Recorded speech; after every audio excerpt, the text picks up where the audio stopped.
Bismillahirrahmanirrahim. Assalamualaikum warahmatullahi wabarakatuh. Pemirsa Masumi TV dan Ahmad Yani Channel dimanapun berada, dari Sabang sampai Merauke tentunya, teman-teman kita pengurus Masumi seluruh Indonesia, juga saudara-saudara kita para diaspora di seluruh dunia, kita jumpa lagi. Khusus kali ini kita kaleidoskop. Dulu kan rame ya, sekarang yang kelihatannya sangat-sangat banyak penyimpangan lah, banyak mungkin udah nggak tepat lagi, udah nggak tepat. Undang-undang partai politik, kemudian undang-undang sistem pemilunya gimana gitu, soal penyelenggaraan pemilunya gimana kira? Memang ini Pak Eri, ini tema yang yang concern kita betul. Satu, ini kan paket politik ya Pak Eri. Dulu pada zaman saya masih DPR, kalau bicara masalah undang-undang politik, paket politik itu inisiatifnya itu menginisiasi itu DPR. DPR harus ya. DPR karena itu menyangkut wilayah mereka. Wilayah mereka banget. Wilayah itu. Nah, tapi beberapa dekade ini pemerintah yang menyiapkan itu. Nggak salah. Baik draft akademinya, walaupun nggak salah, tapi pada waktu itu nggak tahu saya kenapa DPR itu saya nggak paham. Nah ini memang problem Pak Eri.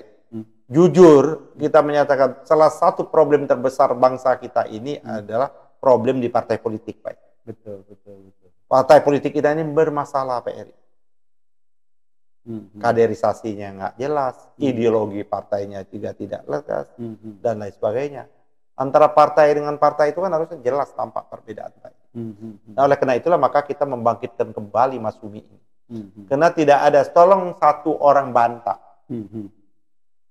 yang bisa membantah bagaimana karya-karya Masumi pada waktu itu. Masumi itu partai Islam, Pak Eri. Tapi partai Islam ke-Indonesiaan. Partai Islam berjuang untuk Indonesia. Kita nggak bisa bayangkan, ya kan? Kalau tanpa yang namanya Sarifuddin Perwira Negara, pada waktu kita kembali Belanda mau mengambil kita, ya kan, mau menjajah kita kembali, ya kan, setelah Jepang jatuh, kita merdeka itu tahun 48-an kan, terus PKI menikam kita dari belakang, Pak Sarifuddin Perwira Negara itulah yang memproklamirkan pemerintah Daulat Republik Indonesia, PDRI ya. PDRI. Kita juga nggak bisa bayangkan mungkin ada negara kita menjadi negara kesatuan tanpa langkah-langkah cerdas yang dilakukan oleh Pak Nasir dengan mosi integralnya, Pak. Seperti itu. Jadi karya-karyanya luar biasa, Pak Eri. Kenapa? Berkarakter.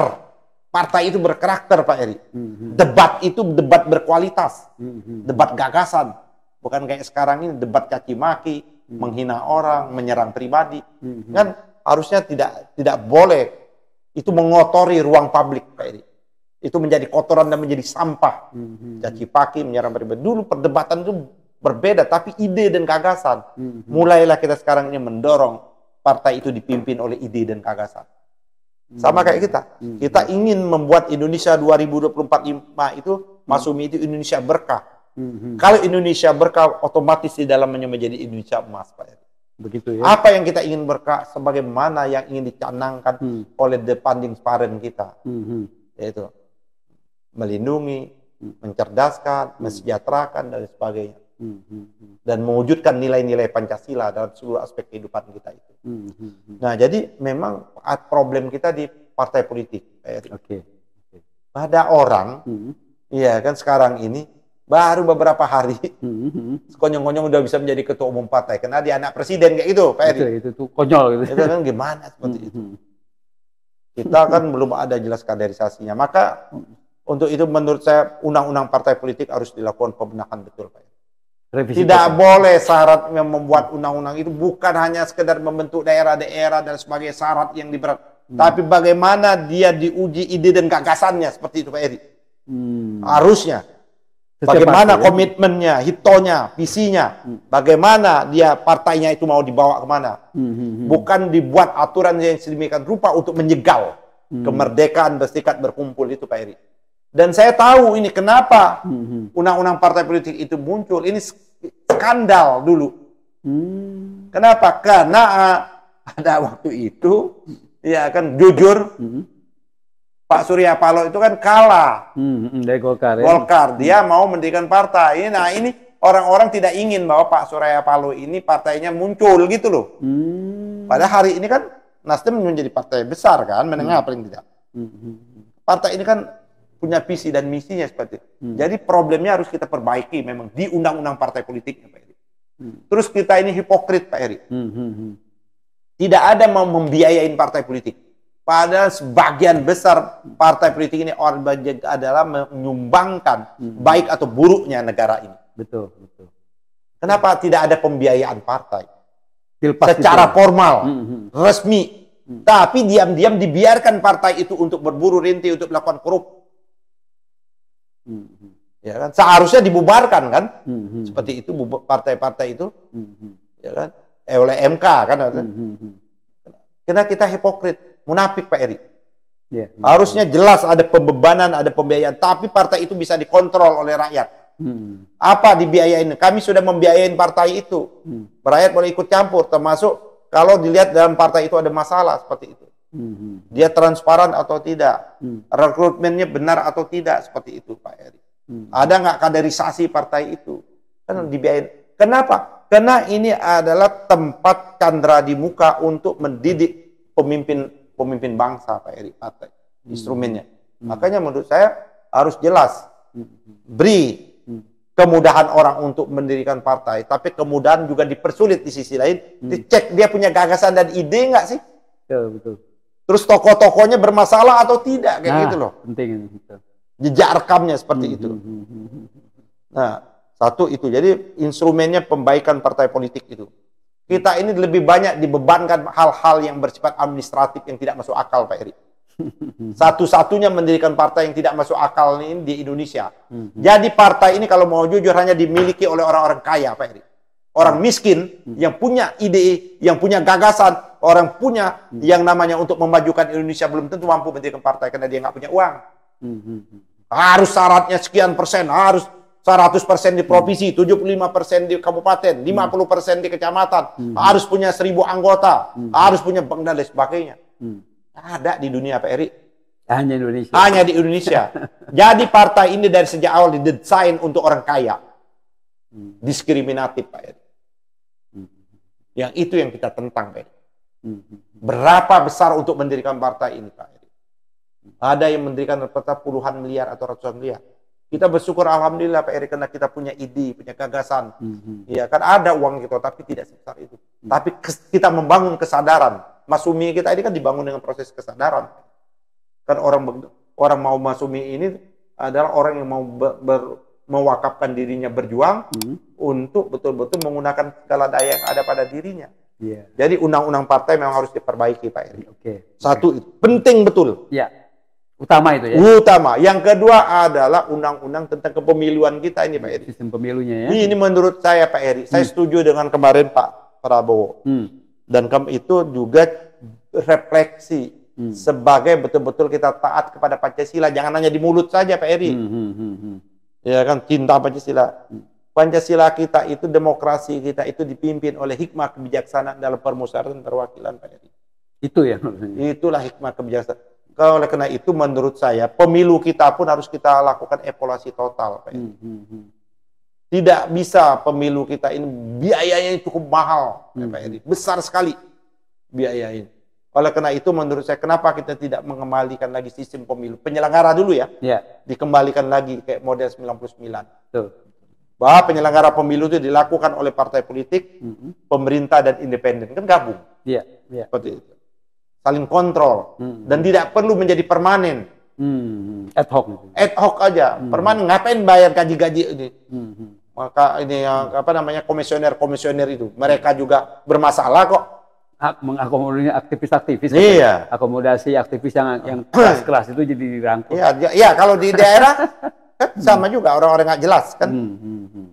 Maksudnya, menurut saya satu penyelenggara pemilu itu ya kita buat ad hoc, kita keluarkanlah dari itu dari apa nama konstitusi kita. Seperti itu. Nah, jadi yang kedua pemilunya sendiri, Pak Edi. Kalau saya setuju karena pemilu itu adalah partai politik, ya kan? Maka pemilu itu tidak ada lain, Pak Edi. Adalah proporsional tertutup di tingkat provinsi. Di tingkat provinsi. Ya, proporsional tertutup di tingkat provinsi. Itulah tahun 99. Itulah pemilu tahun 55 di tingkat provinsi juga. Sehingga tidak ada, katanya kita mau menghargai suara rakyat. Kita ini kan menjadi paradok, menjadi munafik. Kita mau menghargai suara rakyat, suara Tuhan. Tapi pada sistem pemilu tidak mencerminkan suara rakyat, suara Tuhan.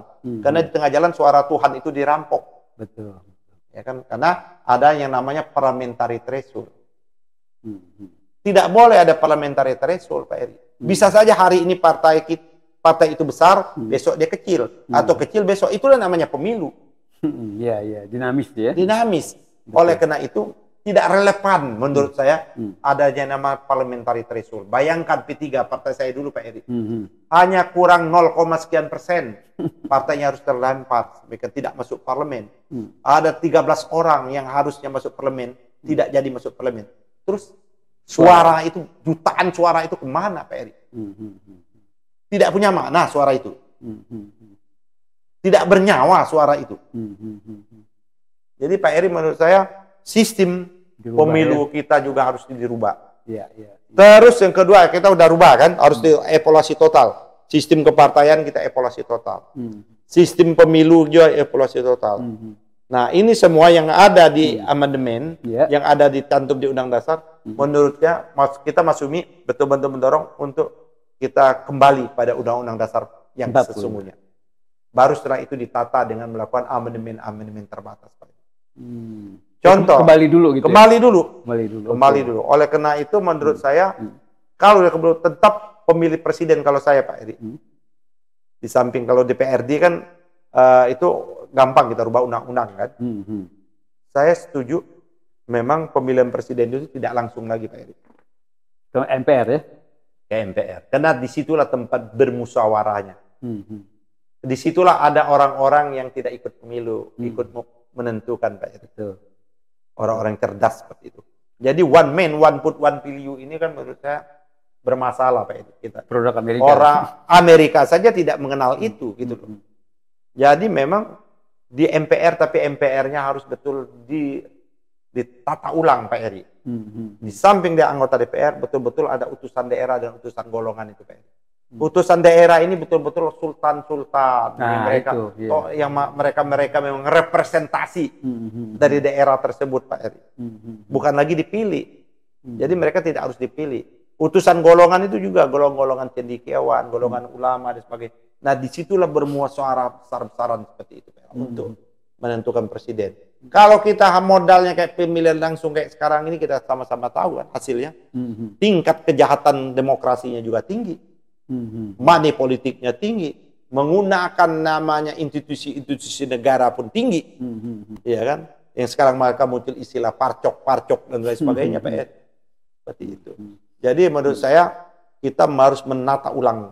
Mungkin karena kita belum bangkit ini, karena kita walat terhadap the funding transparent kita ini. Kita ini sok lebih pintar daripada orang-orang tua kita lebih dahulu, Pak. Nah, jadi itu ide, dan kita dukung juga idenya Pak Prabowo.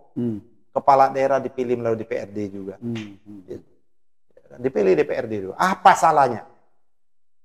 Terus sekarang apa punya korelasi positif? Kepala daerah dipilih langsung untuk mensejahterakan rakyat? Kan juga enggak. Seperti justru malah dia dikendalikan para oligarki. Iya, bagi-bagi proyek. Bahkan KPK sendiri menyatakan 87% atau 78% kepala daerah itu di backing atau dibiayai oleh cukong. Dikutip oleh Pak Mahfud, dikutip oleh Bambang Susatyo, itu betul. Daerah Lampung itu, karena dia punya daerah perkebunan swasta luar biasa, itu ditentukan oleh para pengusaha tersebut. Ya kan? Di Kalimantan ditentukan oleh pusat-pusat tambang. Di Sulawesi Tengah ditentukan oleh pusat tambang yang daerah-daerah besar seperti itu, Pak. Oke, kalau misalnya tadi Undang-Undang Dasar 1945 kembali ya. Itu MPR yang memilih presiden nanti akan presiden. Kalau MPR kan kita tahu mayoritas DPR kan, utusan golongan, utusan daerah kan melengkapinya ya, jadi MPR. Gitu. Ini kalau DPR-nya seperti yang periode yang Jokowi kemarin lah, dikooptasi sama kan kita sudah rubah. Pemilunya ada pemilu yang dilakukan dengan suara profesional tertutup di provinsi kan udah. Jadi itu harus pandangan kita jangan dicangkokkan dengan sistem yang kemarin. Enggak, pikiran saya gini, kalau koalisi seperti yang sekarang, koalisi yang Gerindra CS betul-betul menguasai di parlemen, gitu kan hanya tinggal PDIP yang di luar ini kan. PDIP. Nah itu gimana kalau misalnya seperti itu? Nah, kan ada hikmah dan kebijaksanaan. Pemilihan itu kan dipimpin, ada guidance, ada hikmah dan kebijaksanaan. Ya kan? Rakyatan yang dipimpin oleh hikmah dan jadi kebijaksanaan tadi. Artinya lebih mengandalkan musyawarahnya gitu ya? Iya, musyawarahnya. Ada nilai, ada value di situ. Betul. Ada value Pak Eri. Betul. Oke. Kalau sekarang ini terkait juga kalau misalnya pemilu terkait juga dengan kemarin ya undang-undang pemilu terkait dengan pasal persyaratan usia capres kemarin itu kan harus dikoreksi ya. Saya berpikirnya ini udah terlanjur jadi Gibran gitu. Nah, kalau saya memang kita dulu kan sudah meletakkan umur kematangan kan. Umur kematangan itu walaupun cerdas, kadang-kadang orang bisa cerdas secara intelektual belum tentu cerdas secara emosional kan. Betul. Makanya diletakkan umur 40 tahun itu menjadi pas. Minimal itu 40 tahun itu. Cuman kan sayang MK kan berubah menjadi lembaga DPR. Kenapa? Membuat undang-undang, membuat norma. Sejak kapan MK itu diberikan mandat oleh konstitusi kita? Tidak ada satu huruf pun memberikan mandat kepada Mahkamah Konstitusi untuk membentuk norma. Nggak ada. Itu teks kalau kita taat kepada undang-undang dasar. Dia cukup menyatakan pasal ini. Kembalian lagi pada pembentuk norma. Kalau pembentuk normanya tidak setuju kan sudah bisa. Dia hanya menguji kok. Tapi kalau kita kembali kepada undang-undang dasar 45 kan MK kan udah nggak ada lagi. Oh iya betul ya itu. Ngapain kita mikirin MK? Orang juga bermasalah. Saya dari awal ada evaluasi total kok. KY juga nggak ada. Betul. Buang-buang gitu. Betul. Oke. Kemudian soal politik ini. Pidato Prabowo kemarin yang katanya keras dan itu gimana sih? Saya dengar 2 kali Pak Eri. Luar biasa menurut saya Pak Eri. Jadi ada beberapa sisi ya. Pertama memang Pak Prabowo itu menyatakan kan sistem ideologi dunia ini. Ekonomi kan. Bagaimana dia menggambarkan ekonomi dunia ini ada ekonomi yang betul-betul menyerahkan kepada pasar. Negara menjadi hilang. Negara tidak punya peran. Negara belenggu tangannya diikat sekuat-kuatnya. Pasar lah yang menentukan. Itulah paham yang disebut neolib itu. Disebut oleh Pak. Langsung neolib. Disebut neolib seperti itu. Seperti itu. Tapi ada sisi lain, ada yang namanya, walaupun Pak Prabowo tidak ingin menyebut, walaupun memang tidak identik dengan sosialis. Tidak identik ya kan.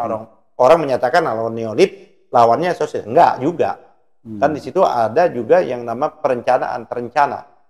Ya kan dia bahasanya Pak Prabowo itu ekonomi pembangunan yang terencana. Ada pembangunan yang diserahkan kepada pasar neolib itu. Ada pembangunan yang terencana.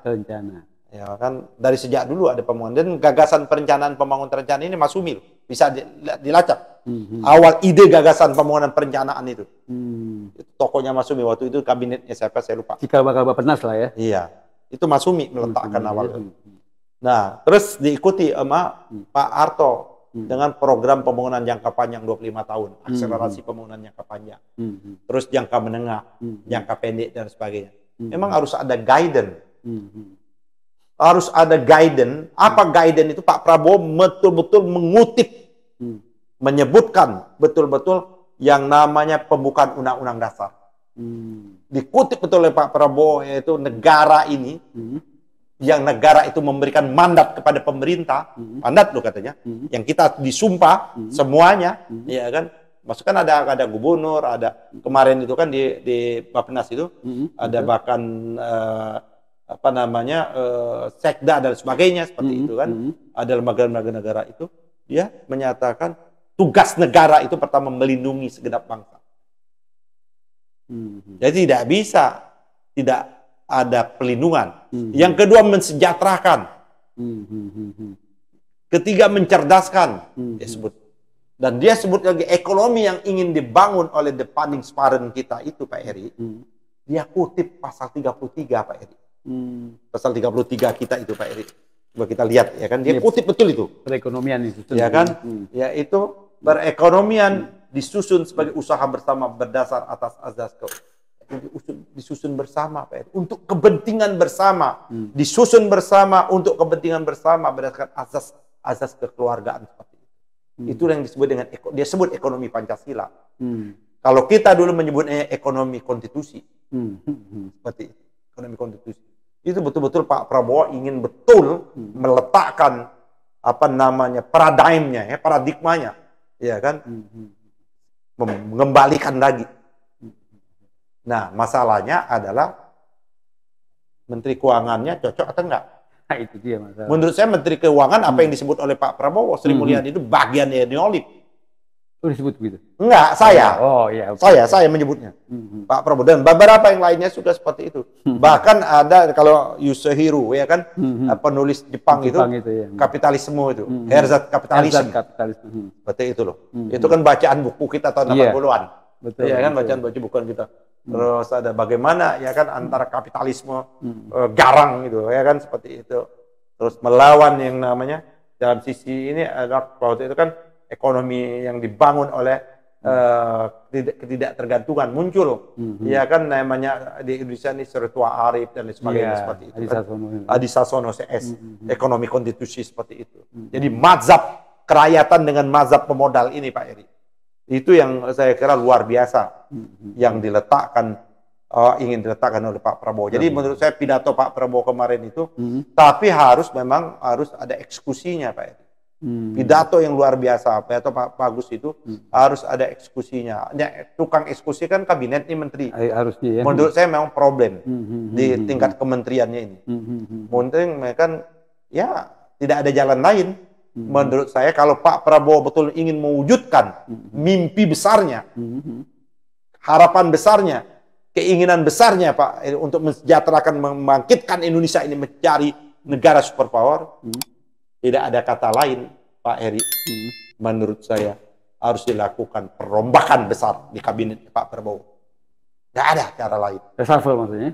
Ya, reshuffle besar-besaran. Jadi jalan untuk apa yang diinginkan oleh Pak Prabowo itu adalah langkahnya melakukan reshuffle. Bahkan tidak mereshuffle Pak Heri, menyita harta-harta yang mereka ambil dengan cara yang tidak halal. Merampok oleh bahasa Pak. Kan ada juga pidatonya, ya kan, dia marah dengan keputusan, walaupun tidak menyebut nama, Herve Mois dan sebagainya, bahkan menyuruh Jaksa Agung segera ajukan banding Pak. Jadi menurut saya yang luar biasa Pak Prabowo, kita dukung betul Pak Eri, dan ini akan membawa keberkahan, keadilan, keberkahan, emas itu akan tercapai kalau Pak Prabowo mulai melakukan pembersihan di kabinet seperti itu. Oke. Ini terakhir kita masalah ekonomi, tapi kita spesifik langsung ke masalah yang sangat jadi problematika rakyat banyak ini, soal PPN 12. Mungkin nggak dibatalkan melalui Perpu? Saya mendukung begitu banyak orang sekarang, termasuk Ormas ya, dan sebagainya itu. Muhammadiyah, saya dengar NU juga. Saya kira karena ini sudah menjadi undang-undang, Pak. Cara konstitusional yang beradab, yang paling layak, Pak Prabowo mengeluarkan Perpu. Betul. Paling tidak menunda. Menunda ya? Menunda. Bukan batalkan. Ya bagusnya gaspolnya batal. Batal, tapi minimal. Gitu. Minimal menunda. Menunda 5 tahun kek, 4 tahun kek, seperti itu. Iya, betul ya. Bahkan justru Pak Eri, yang dikejar itu adalah bukan PPN itu, dikejar itu pemain-pemain tambang. Bagaimana kita rakyat akan dibebankan dengan BPN tapi 0% untuk batu bara. Betul. Nggak ada, gila, nggak masuk akal kita loh. Nggak ada pemberian pajak, betul. Harusnya batu bara itu naikin menjadi 50%, 60%. Orang dia mencangkul kok di bumi kita. Betul. Seperti itu. Dia menjadi kaya raya. Coba tunjukkan pengusaha batu bara yang tidak kaya raya. Nggak ada. Ada. Tapi berapa banyak rakyat menjadi miskin raya di daerah batu bara tersebut. Betul. Negara juga enggak. Nikel kita Pak Heri. Bahkan ada yang menyelundupkan nikel, itu yang diungkapkan oleh almarhum Faisal Basri. Bahkan dia menyebut itu ada permainan Bobby dan permainan menteri, ada beberapa menteri kan disebut oleh Faisal Basri itu. Dia nikel kita Pak Heri. Dan lain sebagainya. Kita ini negara yang betul-betul diberikan rahmat Pak Heri. Oleh Allah, diberikan rezeki yang berlimpah Pak Heri.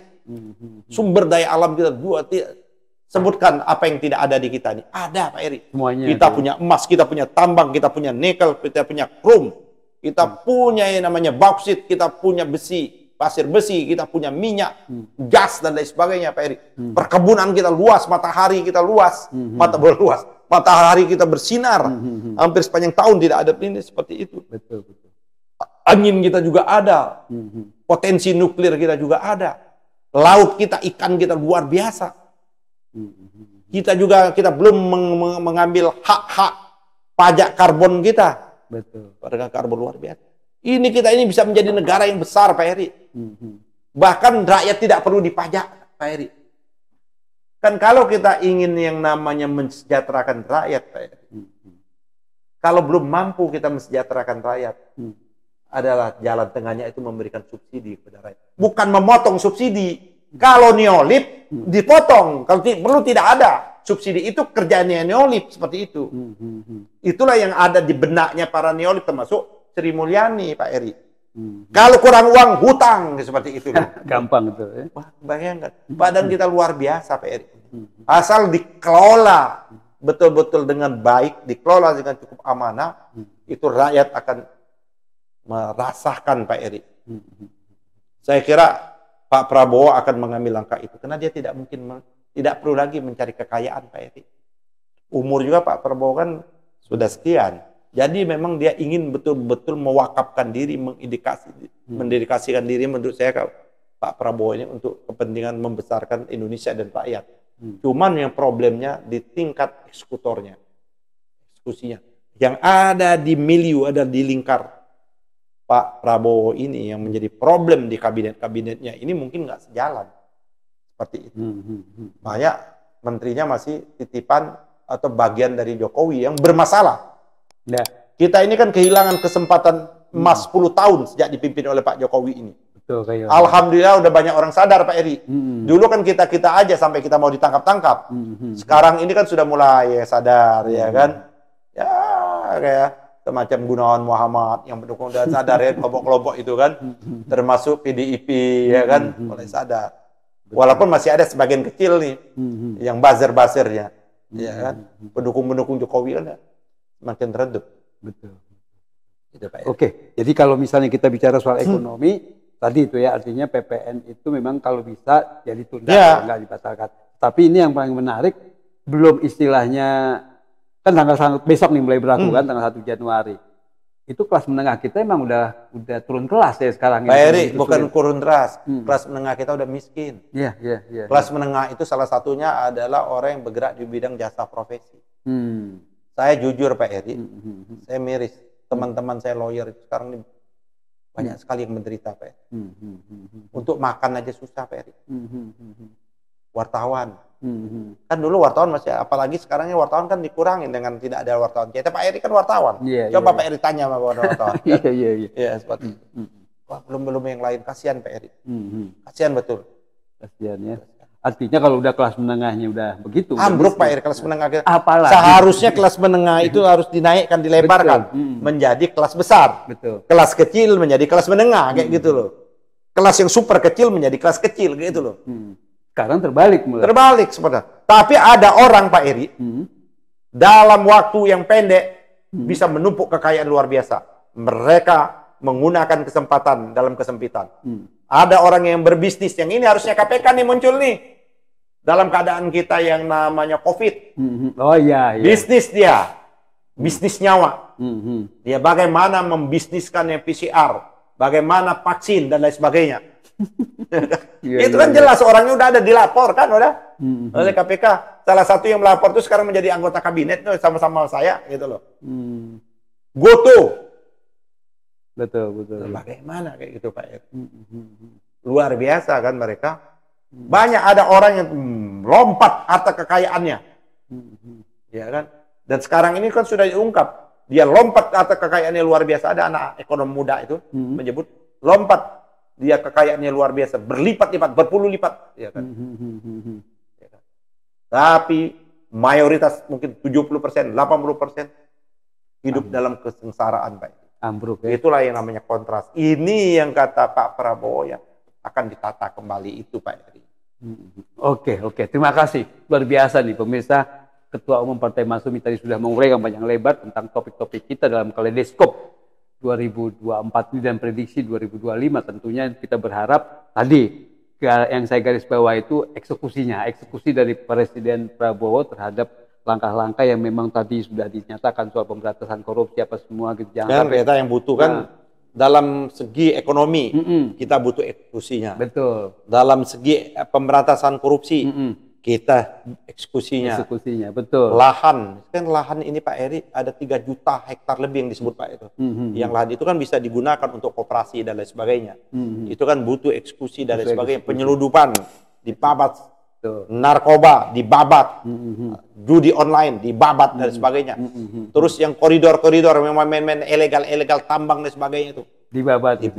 Itu eksekusi berarti kan. Gitu. Yang pentingnya itu ya. Oke, terima kasih. Harus ada tim eksekusi yang kuat. Nah, itu berarti kabinet memang harus dirombak ya. Artinya syarat utamanya eksekusi ya itu utamanya merombak kabinet itu yang kita tunggulah. Ini kan baru 2 bulan ya Pak Eri ya. 2 bulan 11 hari. 11 hari. Mungkin 3 bulan atau 6 bulan. 6 bulan lah kita. Gitu ya.